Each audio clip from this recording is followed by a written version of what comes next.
एक व्यस्त बाजार में एक दिन एक गहमा-गहमी मच गई। एक दर्जी गुस्से से चिल्ला रहा था कि उसकी बहुत ही कीमती सोने की सुई कहीं खो गई है। वह हर तरफ ढूंढ चुका था, लेकिन सुई का कहीं पता नहीं चल रहा था। उसकी सुई इतनी महीन थी कि उसे ढूंढना बहुत मुश्किल था। दर्जी को बहुत परेशानी हो रही थी। वह अपनी खोई हुई सुई के बिना काम नहीं कर सकता था। आखिरकार उसने फैसला किया कि अकबर के दरबार में जाकर इंसाफ मांगे। दर्जी दरबार में पहुंचा और उसने अकबर को अपनी सारी परेशानी बता दी। अकबर ने बीरबल की तरफ देखा।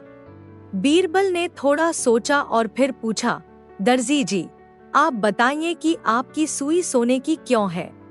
दर्जी ने जवाब दिया, हुजूर, मैं रेशमी कपड़ों के लिए सोने की सुई इस्तेमाल करता हूँ। सोने की सुई इतनी महीन होती है कि वो रेशमी कपड़ों में छेद नहीं करती। बीरबल ने मुस्कुराते हुए कहा, बहुत अच्छा, तो फिर आप थोड़ा धागा ले आइए।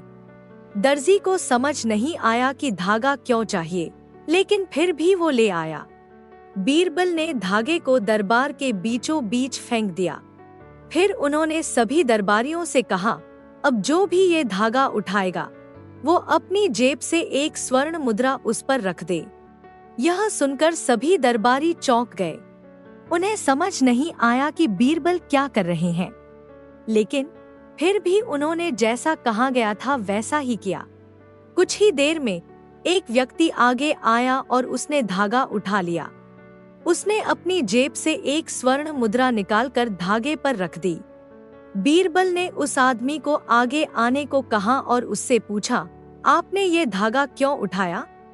आदमी घबरा गया और उसने कहा, हुजूर, मैं बस यूं ही उठा रहा था। बीरबल ने उसकी जेब की तलाशी ली। उनकी जेब से दर्जी की सोने की सुई निकल आई। यह देखकर दरबारी दंग रह गए। दर्जी बहुत खुश हुआ।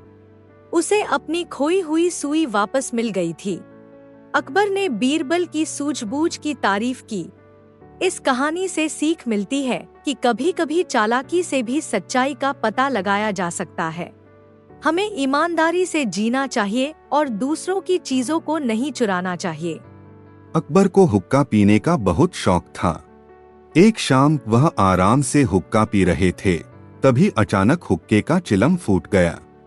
अकबर गुस्से से भर गए और हुक्का फेंकने ही वाले थे कि बीरबल ने उन्हें रोक लिया। बीरबल ने पूछा, हुजूर, क्या हुआ?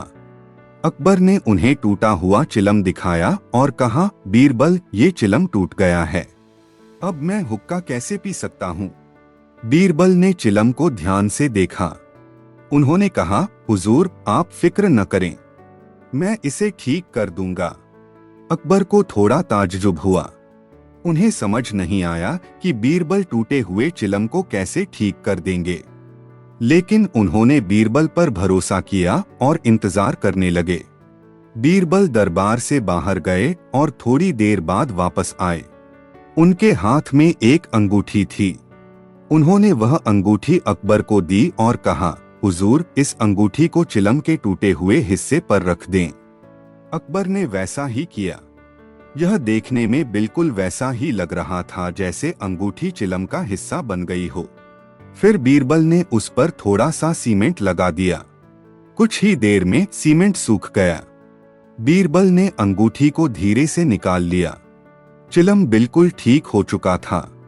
अकबर ने उसमें तंबाकू भरकर हुक्का पीना शुरू कर दिया। हुक्का पहले से भी ज्यादा मजेदार लग रहा था। अकबर बहुत खुश हुए। उन्होंने बीरबल की सूझबूझ की तारीफ की और कहा, बीरबल, तुम वाकई बहुत होशियार हो।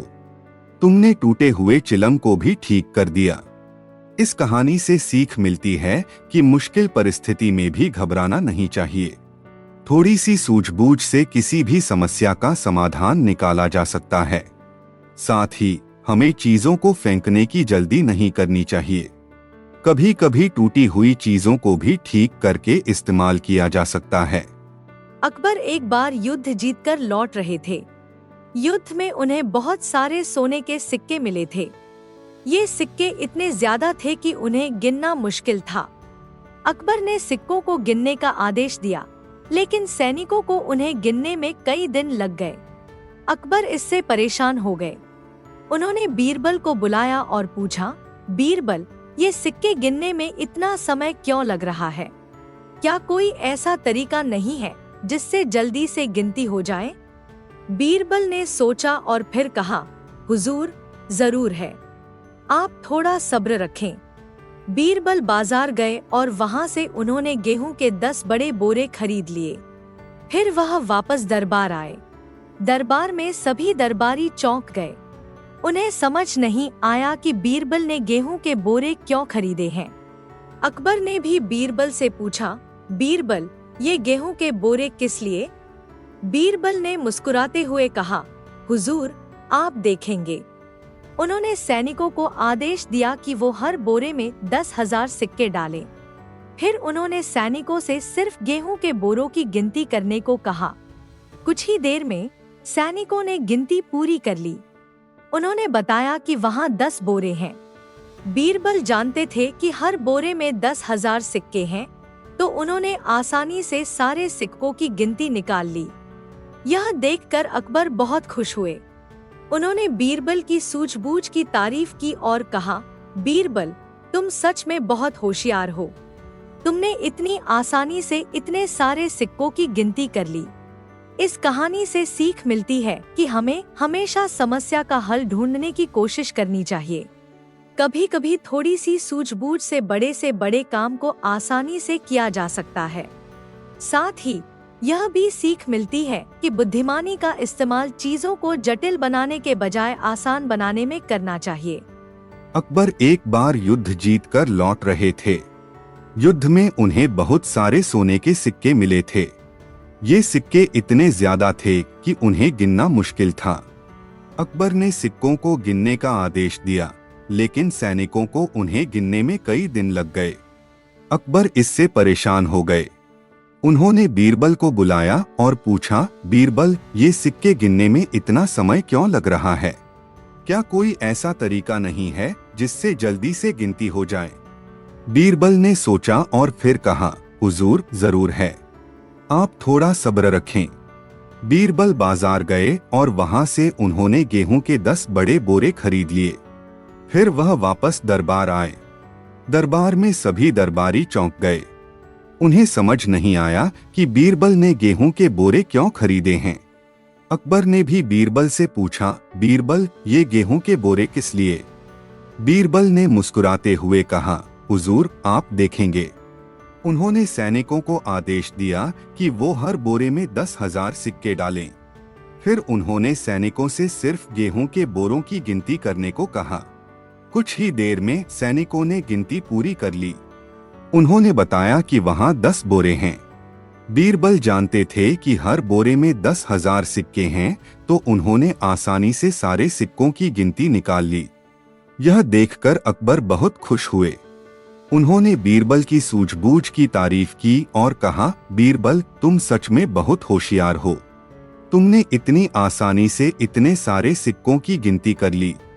इस कहानी से सीख मिलती है कि हमें हमेशा समस्या का हल ढूंढने की कोशिश करनी चाहिए। कभी कभी थोड़ी सी सूझबूझ से बड़े काम को आसानी से किया जा सकता है। साथ ही यह भी सीख मिलती है कि बुद्धिमानी का इस्तेमाल चीजों को जटिल बनाने के बजाय आसान बनाने में करना चाहिए। अकबर की विशाल सेना युद्ध के लिए एक रेगिस्तान से गुजर रही थी। चिलचिलाती धूप और गर्म हवाओं ने सैनिकों को बेहाल कर दिया था। वे सभी बहुत प्यासे थे। कुछ देर बाद सैनिकों को सामने एक छोटा तालाब दिखाई दिया। वे खुशी से तालाब की तरफ दौड़ पड़े, यह सोचकर कि अब उनकी प्यास बुझ जाएगी। लेकिन तालाब के पास पहुंचकर उनकी सारी खुशी खत्म हो गई। तालाब का पानी गंदा और पीने के लायक नहीं था। सैनिक निराश होकर वापस लौटने लगे। तभी एक सैनिक ने देखा कि बीरबल तालाब के किनारे खड़े हैं और कुछ सोच रहे हैं। वह सैनिक बीरबल के पास गया और बोला, बीरबल जी, क्या आप कोई रास्ता निकाल सकते हैं जिससे हम इस गंदे पानी को पी सकें? बीरबल ने मुस्कुराते हुए कहा, हाँ, जरूर, थोड़ा धैर्य रखो। बीरबल अपने सेवक के पास गए और उससे कहा कि वह जल्दी से दरबार से एक रेशमी रुमाल ले आए। कुछ देर बाद सेवक रुमाल लेकर वापस आया। बीरबल ने वह रुमाल तालाब के गंदे पानी में डुबोया और फिर उसे बाहर निकाला। यह देखकर सैनिक चौंक गए। उन्हें समझ नहीं आया कि बीरबल क्या कर रहे हैं। बीरबल ने रुमाल को निचोड़ा। रुमाल से साफ पानी निकलने लगा। सैनिकों ने देखा कि रेशमी रुमाल की महीन जाली ने सारा गंद पानी रोक लिया और सिर्फ साफ पानी ही निकल पाया। यह देखकर सभी सैनिक खुशी से चिल्लाने लगे। उन्होंने भी अपने कपड़ों से पानी छानना शुरू कर दिया और अपनी प्यास बुझाई। अकबर वहां पहुंचे तो उन्होंने देखा कि सैनिक तालाब के गंदे पानी से कपड़े से छानकर पी रहे हैं। उन्होंने बीरबल को बुलाया और पूछा, बीरबल, ये सब क्या हो रहा है? बीरबल ने मुस्कुराते हुए सारी कहानी बताई। अकबर उनकी सूझबूझ से बहुत प्रभावित हुए। उन्होंने कहा, बीरबल, तुम वाकई बहुत होशियार हो। तुमने मुश्किल परिस्थिति में भी सैनिकों की मदद की। इस कहानी से सीख मिलती है कि मुश्किल परिस्थिति में भी हमें घबराना नहीं चाहिए। थोड़ी सी सूझबूझ से किसी भी समस्या का समाधान निकाला जा सकता है। साथ ही यह भी सीख मिलती है कि हर चीज का इस्तेमाल हो सकता है, बस उसे सही तरीके से इस्तेमाल करना सीखना चाहिए।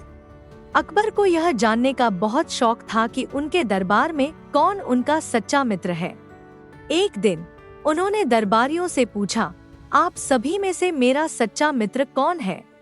सभी दरबारी जोर जोर से चिल्लाने लगे, हुजूर, आप ही हमारे सम्राट हैं और हम सब आपके सच्चे मित्र हैं। अकबर उनकी बातों से संतुष्ट नहीं हुए। वह जानना चाहते थे कि मुश्किल समय में कौन उनके साथ खड़ा होगा। इसलिए उन्होंने बीरबल को बुलाया और कहा, बीरबल, तुम मेरी मदद करो। मुझे यह पता लगाना है कि मेरा सच्चा मित्र कौन है। बीरबल ने सोचा और फिर कहा, हुजूर, आप फिक्र न करें, मैं एक उपाय सोचता हूँ। कुछ देर बाद बीरबल ने दरबार में घोषणा करवाई कि अकबर को किसी ने जान से मारने की धमकी दी है। यह सुनकर सभी दरबारी घबरा गए। कुछ देर बाद बीरबल ने फिर घोषणा करवाई कि अकबर महल से भाग गए हैं। यह सुनकर सभी दरबारी महल की तरफ दौड़े। वहां जाकर देखा कि महल खाली पड़ा है। कुछ दरबारी तो अकबर को ढूंढने निकल पड़े, तो कुछ दरबार छोड़कर भाग गए। वहीं कुछ दरबारी महल में ही इंतजार करने लगे। अगले दिन दरबार में फिर से घोषणा हुई कि सारी बात गलत थी और अकबर सुरक्षित है। अब अकबर ने देखा कि कौन दरबारी उनके साथ वफादार रहा। उन्होंने देखा कि जो दरबारी उन्हें ढूंढने निकले थे, वो दरअसल उनकी संपत्ति लूटने के लिए निकले थे। जो भाग गए थे, वो भी स्वार्थी निकले। लेकिन जो दरबारी महल में ही इंतजार कर रहे थे, वो वफादार थे। यह देखकर अकबर को खुशी हुई। उन्होंने उन वफादार दरबारियों को अपना सच्चा मित्र माना। उन्होंने बीरबल की सूझबूझ की भी तारीफ की। इस कहानी से सीख मिलती है कि सच्चे मित्र मुश्किल समय में ही पहचाने जाते हैं। हमें हमेशा उन लोगों को अपना मित्र मानना चाहिए जो हमारे सुख दुख में हमारा साथ दें। एक बार अकबर के राज्य में एक गरीब किसान रहता था। वह मेहनत करके अपना गुजारा करता था। एक दिन वह जंगल से लकड़ी काटकर ला रहा था। अचानक उसके पैर से टकराकर एक बड़ा सा हाथी का दांत निकल आया। किसान ने उस दांत को उठाकर देखा। वह दांत इतना बड़ा और सफेद था कि उसे यकीन हो गया कि वह सोने का बना हुआ है। खुशी से नाचता हुआ किसान सीधे बाजार की तरफ गया। वहां उसने उस दांत को सुनार को दिखाया और कहा, यह लो सुनार जी, मैंने सोने का एक बहुत बड़ा दांत पाया है। इसका अच्छा दाम लगाओ। सुनार ने उस दांत को ध्यान से देखा। वह जानता था कि दांत सोने का नहीं है, लेकिन उसने किसान की गरीबी का फायदा उठाना चाहा। वह बोला, हाँ, यह तो असली सोने का दांत लग रहा है, लेकिन इसे गलाने में मुझे बहुत मेहनत करनी पड़ेगी, इसलिए मैं तुम्हें इसके सिर्फ आधे दाम ही दूंगा। किसान को समझ नहीं आ रहा था कि क्या करे। वह सोच ही रहा था कि तभी वहां से बीरबल गुजर रहे थे। उन्होंने देखा कि किसान परेशान है और सुनार उससे बहस कर रहा है। बीरबल ने पूछा, क्या बात है? आप दोनों में क्या हो रहा है? किसान ने सारी कहानी बीरबल को बता दी। बीरबल ने दांत को ध्यान से देखा और फिर सुनार से कहा, तुम इस दांत को गलाने की बात कर रहे हो, लेकिन यह तो हाथी का दांत है, सोने का नहीं। सुनार घबरा गया। वह झूठ बोलने के जुर्म में फंसना नहीं चाहता था, इसलिए उसने माफी मांग ली और किसान को दांत वापस कर दिया। फिर बीरबल ने किसान से कहा, यह दांत भले ही सोने का नहीं है, लेकिन फिर भी इसकी कीमत बहुत है। इसे किसी राज दरबारी को बेचो, वो तुम्हें अच्छी कीमत देगा। किसान ने बीरबल की बात मानी और वह दांत लेकर दरबार में चला गया। वहां उसने दांत को अकबर को दिखाया। अकबर को वह दांत बहुत पसंद आया। उन्होंने किसान को दांत के अच्छे दाम दिए। किसान खुशी खुशी घर वापस चला गया। उसे बीरबल की मदद के लिए धन्यवाद देने का मन कर रहा था। इस कहानी से सीख मिलती है कि हमें हमेशा ईमानदारी से काम करना चाहिए। दूसरों को धोखा देने की कोशिश कभी नहीं करनी चाहिए। साथ ही यह कहानी हमें यह भी सीख देती है कि बुद्धि का इस्तेमाल दूसरों की मदद करने में करना चाहिए। अकबर को कला और चित्रकारी का बहुत शौक था। उनके दरबार में कई सारे प्रतिभाशाली चित्रकार रहते थे। एक दिन अकबर ने एक प्रतियोगिता कराने का फैसला किया। उन्होंने घोषणा की कि जो सबसे अच्छी तस्वीर बनाएगा उसे इनाम दिया जाएगा। देश भर के कई चित्रकार प्रतियोगिता में भाग लेने के लिए आए। प्रतियोगिता का दिन आया और सभी चित्रकारों ने अपनी कला का प्रदर्शन किया। कुछ ने सुंदर चित्र बनाए तो कुछ ने जटिल चित्र बनाकर सबको चौंका दिया। अंत में अकबर ने सभी चित्रों को ध्यान से देखा। उन्हें कुछ चित्र बहुत पसंद आए, लेकिन उन्हें फैसला लेना मुश्किल हो रहा था कि आखिर किस चित्र को जीतना चाहिए। तभी उनकी नजर बीरबल के चित्र पर पड़ी। बीरबल के चित्र में कुछ खास नहीं था। यह एकदम सादा सफेद कागज था, जिस पर सिर्फ एक छोटी सी काली बिंदी बनी हुई थी। अकबर को यह समझ नहीं आया कि आखिर बीरबल ने इतना सादा चित्र क्यों बनाया। उन्होंने बीरबल को बुलाया और पूछा, बीरबल, तुमने इतना सादा चित्र क्यों बनाया? क्या तुम इस प्रतियोगिता में जीतने के लिए गंभीर नहीं हो? बीरबल मुस्कुराए और बोले, हुजूर, आप थोड़ा और गौर से देखिए। अकबर ने फिर से उस चित्र को ध्यान से देखा। उन्होंने देखा कि उस काली बिंदी के ठीक पीछे दीवार पर एक उल्टा पेड़ बना हुआ है। असल में बीरबल ने काली बिंदी को पेड़ की छाया के रूप में दिखाया था। यह देखकर अकबर दंग रह गए। उन्होंने समझ लिया कि बीरबल का चित्र वाकई बहुत ही कलात्मक और सूझबूझ भरा हुआ है। उन्होंने बीरबल को प्रतियोगिता का विजेता घोषित कर दिया। इस कहानी से सीख मिलती है कि चीजों को हमेशा नजरिए से देखना चाहिए। कभी कभी साधारण सी दिखने वाली चीज में भी बहुत गहराई हो सकती है। साथ ही यह कहानी हमें यह भी सीख देती है कि सफलता पाने के लिए कड़ी मेहनत के साथ साथ थोड़ी सी सूझबूझ भी जरूरी होती है। अकबर के महल में एक रात चोरी हो गई। चोर महल के खजाने से हीरे जवाहरात चुरा ले गया। सुबह जब अकबर को इस बारे में पता चला तो वो बहुत गुस्से में भर गए। उन्होंने बीरबल को बुलाया और आदेश दिया कि चोर को जल्द से जल्द पकड़ा जाए। बीरबल ने सोचा और फिर कहा, हुजूर, आप फिक्र न करें, मैं जरूर चोर को पकड़ लूंगा। बीरबल ने पूरे शहर में यह घोषणा करवा दी कि जो भी चोरी गया हीरा ढूंढ कर लाएगा, उसे उस हीरे का 10 गुना इनाम दिया जाएगा। यह सुनकर असली चोर बहुत खुश हुआ। वह सोचने लगा कि वह चोरी किया हुआ हीरा वापस करके इनाम ले सकता है। वह चोर दरबार में हाजिर हुआ और उसने बीरबल को वह हीरा दिखाया। बीरबल ने हीरा लिया और ध्यान से देखा।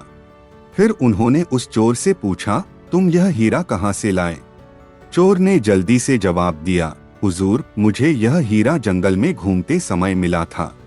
बीरबल ने मुस्कुराते हुए कहा, अच्छा, तो फिर तुम जंगल का नक्शा बनाकर लाओ ताकि हम वहां और हीरे ढूंढ सकें। यह सुनकर चोर घबरा गया। वह चोरी किया हुआ हीरा तो लौटा सकता था, लेकिन जंगल का नक्शा कैसे बना सकता था? वह उलझन में पड़ गया। कुछ देर बाद चोर ने सच बोल दिया कि उसने ही हीरे चुराए थे। अकबर खुश हुए कि बीरबल ने इतनी आसानी से चोर को पकड़ लिया। इस कहानी से सीख मिलती है कि हमें कभी भी गलत काम नहीं करना चाहिए। ईमानदारी का रास्ता ही सबसे अच्छा रास्ता होता है। साथ ही यह कहानी हमें यह भी सीख देती है कि अपराध करने वालों का अंत हमेशा बुरा होता है।